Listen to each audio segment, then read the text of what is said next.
सरस्वती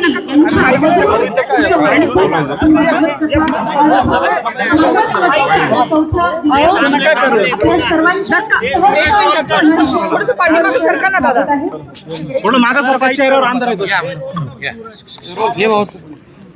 अरे हळूहळू मला लागणार नाही एवढं करा. काय सांगाल आज भव्य हिंदू संमेलनात आज उपस्थिती दर्शवली आहे, नक्की काय कारण आणि कशा पद्धतीने आपली रूपरेषा होती राज्यामध्ये आणि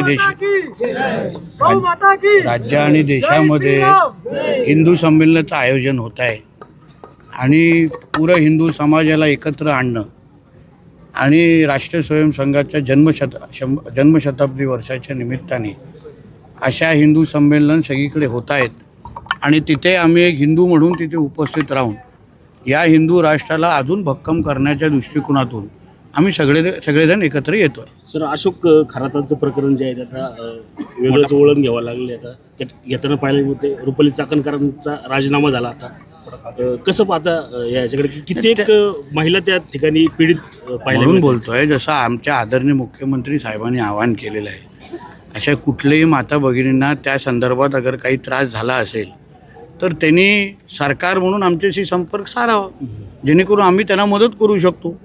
आता प्रत्येक धर्मामध्ये असे सडके आंबे असतात. ख्रिश्चन मिशनरी आहेत, किती मौलवी धर्माला खराबच करतात. हिंदू समाजामध्ये असे एक दोनच सध्या क्वचित निघतात आणि त्यांचा आणि त्याचा हिंदू धर्माचा काही संबंध पण नाही. आणि म्हणून ह्या निमित्ताने मी एवढंच सांगेन की सरकार म्हणून आम्ही त्या सगळ्या भगिनींच्या बरोबर आहोत.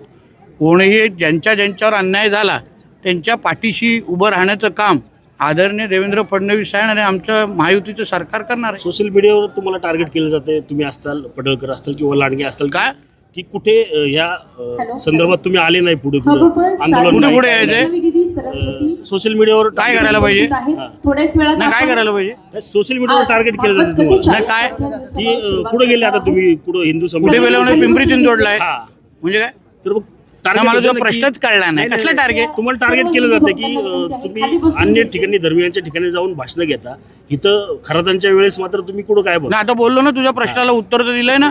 सोशल मीडियावर तुम्हाला टार्गेट केलं जातं. सोशल मीडियामध्ये सगळ्याच प्रकारचे प्राणी असतात. त्याच्यात काय मुलीवरती देखील हल्ला झालेला आहे, ऍसिड हल्ला, त्या संदर्भात देखील तुम्ही बोललो नाही. त्यामुळे कुठल्या लहान मुलीवर ऍसिड मध्ये हो, माझ्याकडे माहिती आली तर मी बोलणार. त्यामुळं माझ्या जिभेला हाड नाही बाबा, माझ्या जिभेला हाड नाही, त्याची तू चिंता करू नको. माझ्याकडे माहिती आली ना, मी निश्चित बोलतो, मला काय प्रॉब्लेम नाही. एकंदरीत पाहिलं तर मोरे गोसावी या आरक्षित जमिनीबाबत आपण पण असे काही जे लोक आहेत, तिथं विषय संपवतो, असे काही जे लोक आहेत जे मुसलमान समाजाबद्दल अगर काय झालं ते खूप लोक किती बिळामध्ये बसतात आम्हालाही माहिती आहे.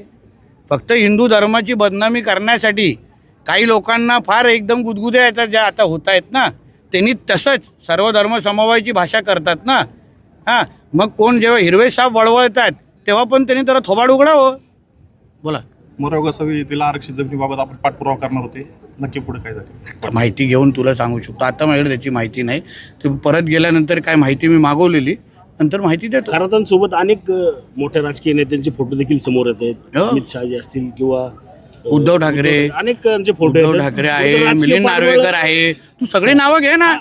विशिष्ट नावं काय घेतोय तू? राजकीय सगळे आले ना. विशिष्ट नावं काय घेतोय? राजकीय नाव घे, सगळ्या घ्यायची तर सगळ्यांची घे. सगळे राजकीय काय जे राजकीय काय म्हणजे नावं घे, मी जे घेतलं ते घे. चल काय उगायचं काय.